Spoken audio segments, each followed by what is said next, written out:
I recently got the chance to stay at the Inn at 500, located in the heart of downtown Boise. With complimentary drinks at check-in and spacious luxe penthouses and suites, it's an ideal spot for celebrations and your visitors. It was the perfect place for me and my husband to sneak away for a little staycation.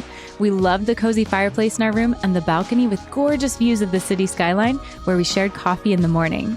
Ready to plan an unforgettable Boise stay? Book now at innat500.com. Today on CityCast Boise, the city's weighing a new liquor permit for big events in city parks to boost revenue amid growing health concerns about alcohol. And a proposed state bill would let local police enforce immigration laws, sparking fear of racial profiling and costly litigation. Plus, Boise's planning on giving its city flag a fresh new look. It's Friday, January 17th. I'm Lindsay Van Allen, and this is what Boise's talking about. Happy Friday, everyone. Joining me today for our Friday News Roundup is our executive producer, Frankie Barnhill. Thanks for being here, Frankie. Yeah, good to be here. Happy Friday. There was a lot of news, but one that I think was very interesting considering it's dry January, right? Is that there might be some changes to the liquor laws when it comes to big events at parks in Boise. And you mentioned that you got to talk to one of the organizers of Tree Fort. And so I'm really curious what you found out and your perspective on how this might change events in Boise. Yes, I did get to talk with Eric Gilbert. He's the director of Tree Fort and with Duck Club, and has some interesting thoughts on this question of allowing liquor to be sold for certain events over 1,000 people in certain public parks in Boise. And just to back up really fast, currently beer and wine are allowed to be sold in some parks with a permit. You have to have a permit. These events have to already go through an administrative bureaucratic process. It's not like they can just sell just because. So Tree Fort Music Fest coming up in late March. So the timing is important here.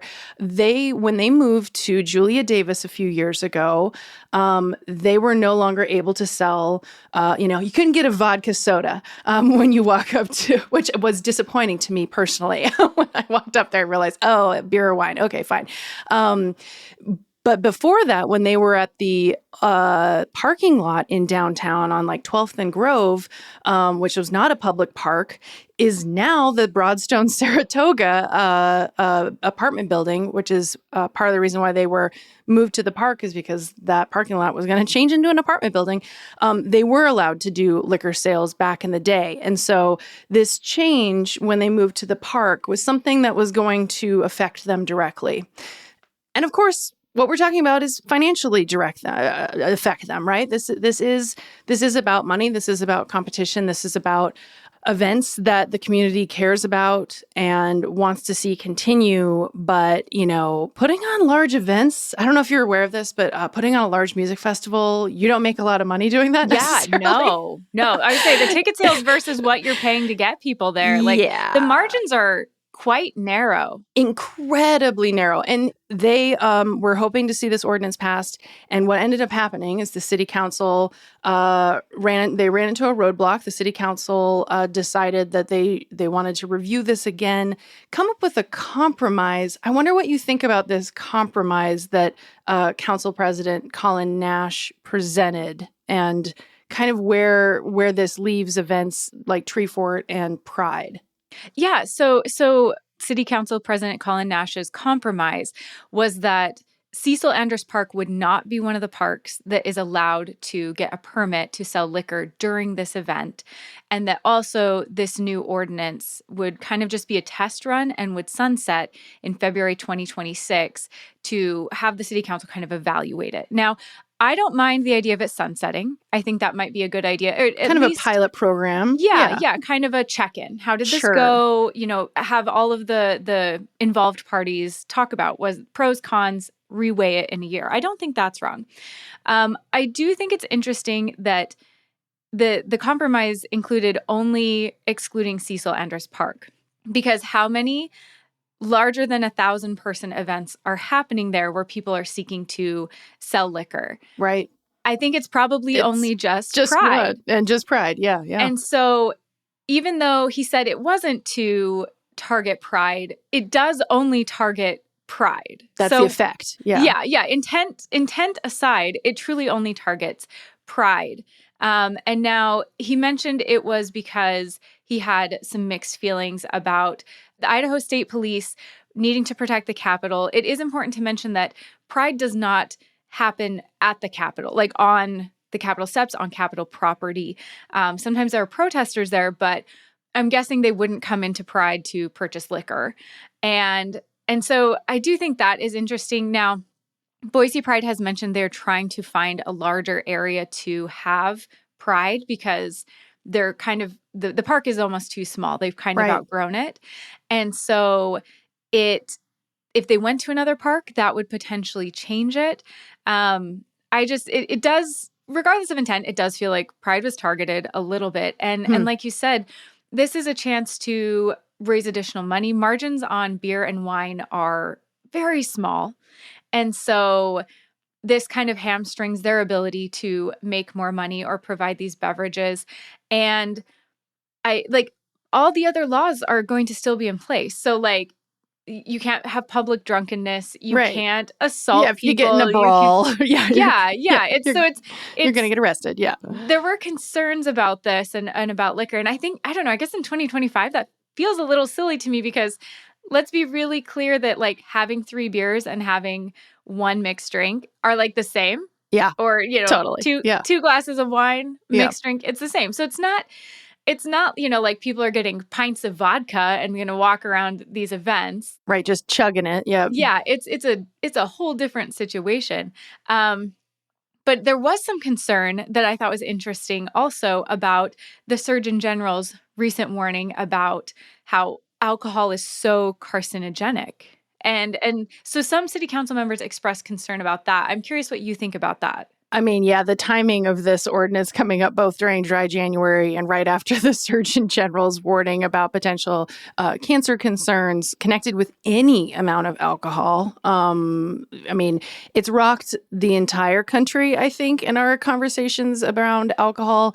But drilling down to Boise, I mean, yeah, let's be real. 8th Street wouldn't exist if there were no liquor sales. I mean, downtown would not be nearly as vibrant if, alcohol all of a sudden went away or something like that, which, of course, that's not what is coming up in this ordinance. But just to say, when we're talking about our identity as a city and how to support not only events, but things like, an indie music scene with Treefort that's connected to venues in the city that rely definitely on those bar sales. Unfortunately, that's the case, whether or not you like it or not. Alcohol is what pays the artists, essentially, and this really would matter. And Treefort, I think they're trying to be as good actors in this, and they're definitely open. Eric Gilbert said to me that he's been in contact with all the council members and has had good conversations with them, and he is hopeful that this will work out for them for this year and beyond. But I think overall, this question of what events get what kind of treatment, what kind of permits, it really raised a lot of hackles, I think, this week, and has made people, just pay attention to the conversation that's happening from the Surgeon General all the way down to the Boise City Council. Yeah, and I think you touched on something really important, which is this idea that Boise, I think, is always wrestling with is what is our identity as a city? Who are we? Yeah. And so I think, especially with the Surgeon General's warning, there was this idea of, well, do we want liquor? Which alcohol is in beer and wine also. So yes. Those are carcinogenic too. And I don't think that's going to mean those aren't at these events. But do we want to be more cosmopolitan with these events, with Pride, with Treefort? We want to pull people from other parts of the country. We want to be a destination. We want to be a place where people visit. And that brings money to the city. Economic development, totally. Yeah. Yep. That's something that I think we're trying to be, is grow and be this city that is a destination. And so be a cool place to come visit and come attend these festivals. I mean, like if we don't have these events, I mean, what would Boise look like without a tree fort, without a pride? That's a question I don't think any of us want to ask. Yeah. And so could liquor sales add to that? Or are we really caught up on some other issues with it, or some maybe misconceptions, or a level of uncomfortability because it hasn't been done before, where I'm glad we're doing a pilot program, because I think this might be something in a few years we look back on and like, why was that such a big concern? Yeah. And I looked around at other cities, I mean, bigger cities in other parts of the country and other states too, that don't have the same politics as Boise, et cetera. And, they wrestle with this question as well when it comes to permitting for events like festivals. But most of them have figured it out. So I think this will get figured out. The question of pride, though, I think that one is going to be, even if Tree Fort's able to sell hard liquor coming up in March here, what will it mean for pride? I think that question might still be out there.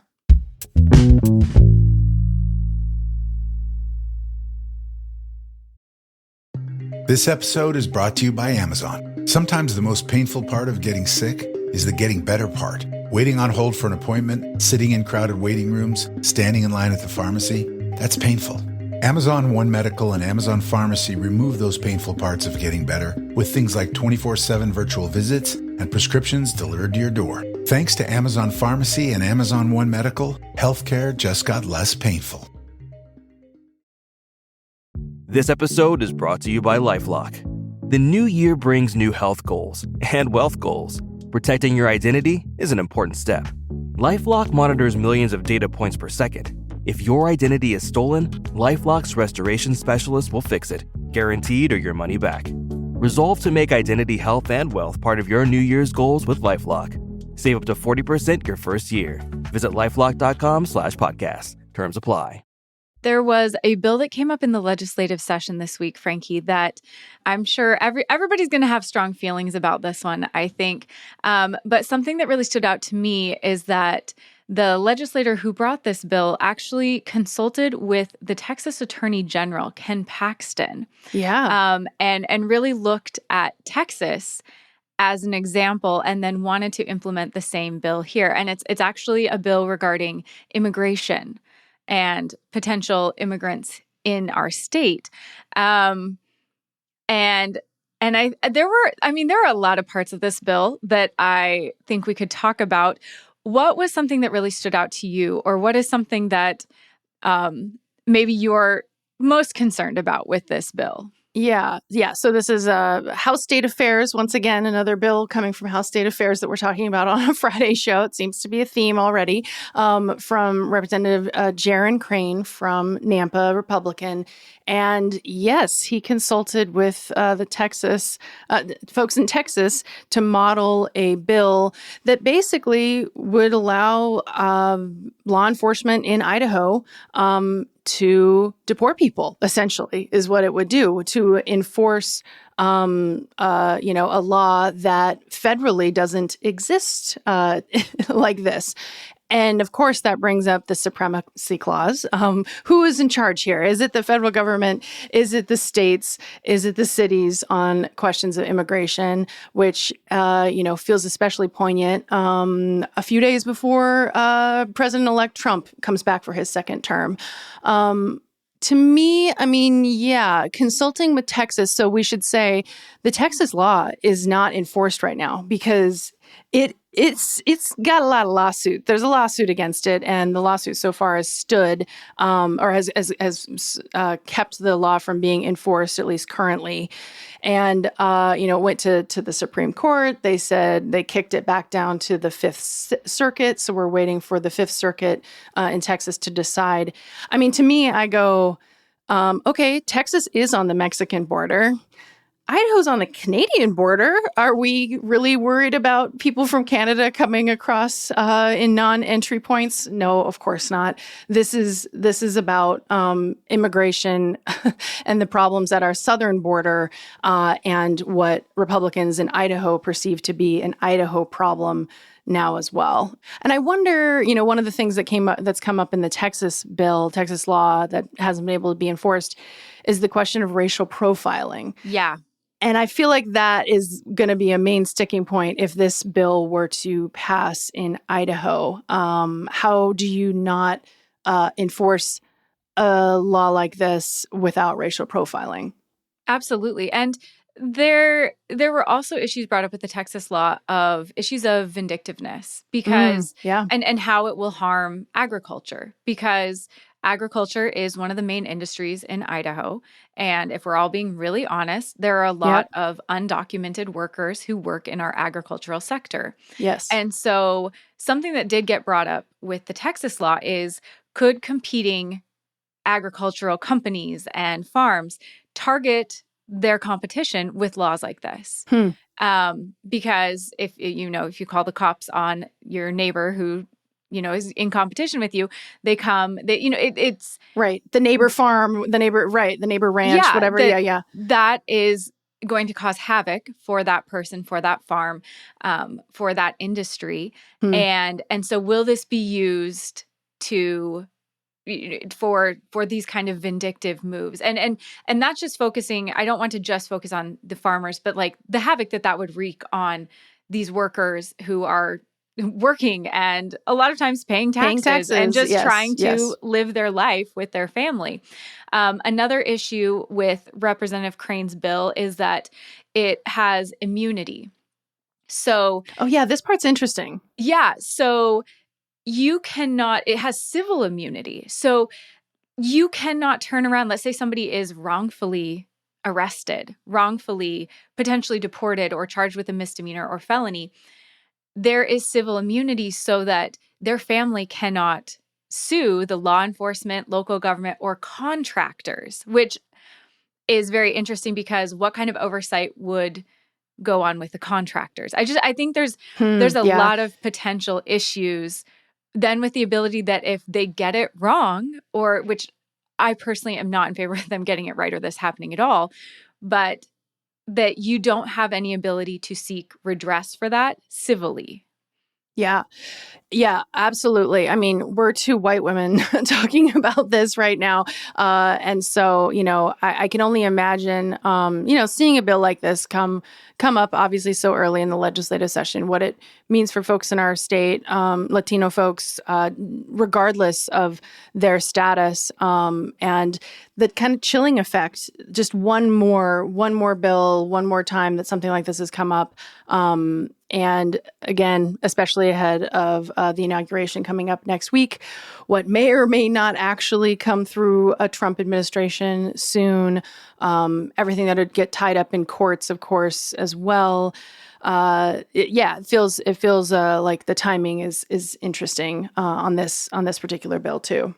Yeah, and one quick note I did want to make: there is a severability clause, so if any parts of it are found unconstitutional, the rest could still be enforced, which is, so it would have to be lawsuits targeting each section. Right. And it had an emergency clause. So in a lot of laws in Idaho, I don't know if people know this, but a lot of laws in Idaho go into effect on July 1st or after July 1st if the law is passed during the legislative session.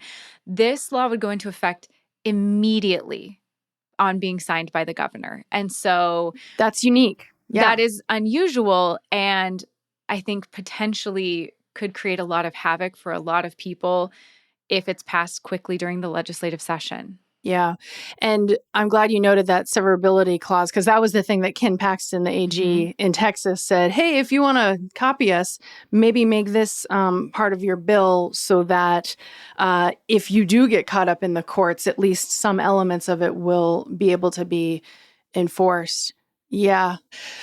We'll see how far this one gets. It sounds like there's going to be public hearing, and it will be open for more debate and But I'm guessing this will not be the last of this bill that we'll hear about, and perhaps others that are similar or are targeting folks dependent on their status in the state, and brings up a lot of moral questions, to say the least. Okay, Lindsay, what are you up to this weekend? What's kind of your pick of the week, the thing you're looking forward to? Well, I mean, looking forward to it is one way of framing it. I think it feels like it's got to happen. Is the Women's March that's happening this Saturday at 2 p.m. in Boise on the Capitol steps, and I am looking forward to it. But I think there is a lot of heaviness around this event this year, I think. When was the last time? Do you remember the last time there was a Women's March? Was it? Yeah, it was Saturday, January 20th last year. Okay, there was one last year. I couldn't remember. Yeah, so they have one every year. I think this year there is a lot of, the election maybe didn't go the way people were hoping for people who were looking for changes to reproductive laws. And so I think this one definitely feels like, okay, we're hanging on, we're trying. Right. But they are encouraging people to bring pots and pans. So it sounds like it's going to be loud. A little rowdy, yeah. A little rowdy, yes. I was going to say, maybe a good chance, if you've been looking to let off a little steam, you've been feeling tense, there's a lot going on, this might be the moment. This is a good outlet. Where's it happening? Capitol Steps in Boise, 2 p.m. on Saturday. But they have Abigail Wallace speaking, Betty Hansen Richardson, Representative Sonia Galavez, Senator Melissa Wintrow, just a whole bunch of speakers. Just a chance, maybe if you're feeling isolated or alone, or you haven't really had a chance to have your voice heard, or you just need to let off some steam, this might be a great event to go to. I'm looking forward to it. I'm ready. I think a little protest, a little march is good for the soul sometimes. So that is my pick of the week. That's something I'm looking forward to this weekend. Yeah, so interesting. I mean, it'll be interesting to see what the turnout is. I'm curious. You should let me know on Monday how the turnout is, because I just kind of wonder how much energy there is for things like this. Like during the first Trump administration, right? The first Women's March in 2017, there were thousands of people who showed up in Boise, and it was that crazy snowy day, and it was so exhilarating. But 8 years later, that feels like the mood is slightly different, or maybe just people's energy is being funneled differently, perhaps, instead of showing up at events like this. Yeah, I am really curious, because it definitely feels but it feels like some people are also, I mentioned a heaviness about it. It does feel like some people are looking, okay, where's community? Where are people Yeah, and being there physically together. Yeah, that there's matters. Something about being together. Yeah. United in a cause. And, it's not the only political action that should be taken, but sometimes I do think knowing you're not alone, knowing other people feel similarly to you can be really powerful, especially when you're feeling defeated or your voice isn't being heard. Yeah. What about you, Frankie? What's your pick of the week? Okay, my pick of the week is, did you see that the city of Boise is finally going to redesign its flag? Yes. Okay, I'm curious. Did you see the city of Boise's video about this? No, how did I miss this? Because their social media team really seems to just do it so well. Okay, what was it? What did they do? They nailed it. I would watch a whole TV series about this. I want it to be a show now, a competition show, a City of Boise show. They just had all the various city employees chasing the mayor down, trying to tell her what flags that they wanted to have. Oh my gosh. And they made the cutest flags. It was such a well done video. Perfect way to advertise this. It was funny. They just really, really nailed it. City of Boise social media team, great job. You're absolutely killing it. Way to go. I admire you. But yeah, I think this is really, really interesting. Do you have a plan? Do you have a design you want to submit? Oh, I mean, I might need to. I would love to see what our listeners would come up with. I think flag design contests it's just a fun way to think about this, or to wonder what. Again, back to the identity question. What is Boise in 2025 and beyond? The current flag is so boring and kind of hard to look at in some ways. So I think getting rid of the capital, honestly, is a great first move. Some different colors and stuff. So yeah, thinking ahead though, and it's also interesting. We'll put a link in the show notes. They are looking for locals who would be the person who would actually end up drawing this. And there'll be the top 3 finalists will receive $1,000. The winning designer would be awarded $4,000. It sounds like, this is I don't know the timeline exactly, but obviously happening this year. And right now they're asking for anyone and everyone in the community. You don't have to be a designer or someone who wants to design the flag, to just help them fill out a quick survey to help them think about what this could look like. So I love this. I think it's well overdue. And honestly, if you want to submit to us, because I'd like to see your design, you should email us, boise@citycast.fm. What would be on your Boise flag, Lindsay? Yeah, I was just gonna ask you. Yeah, what maybe are like the top 3 things that you're like, we gotta have this, or like colors, or yeah. I mean, colors is interesting. If we did a blue, I think it has to be like a sky blue. Personally, not a royal blue, because then it's gonna look like Boise State, and not like navy, because that's what's on it currently and doesn't really fit. Or like the state of Idaho flag. Yeah, I think you get to yeah. So I'm probably some blue, but I could also see like sage green, or some.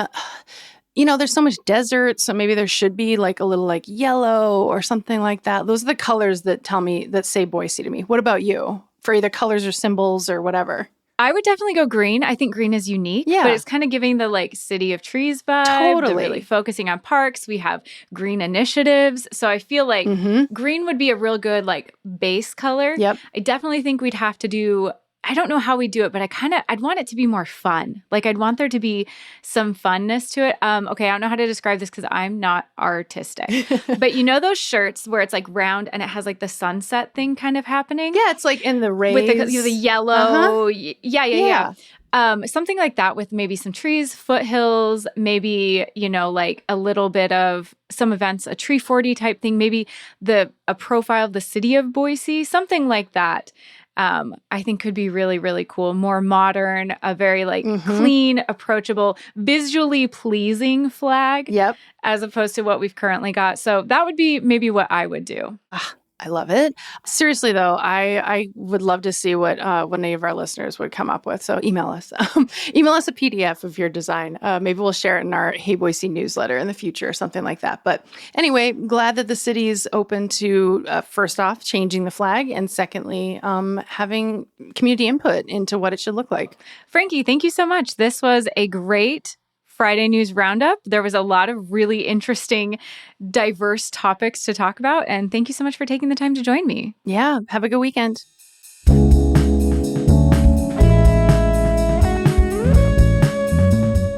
That's all for today here on CityCast Boise.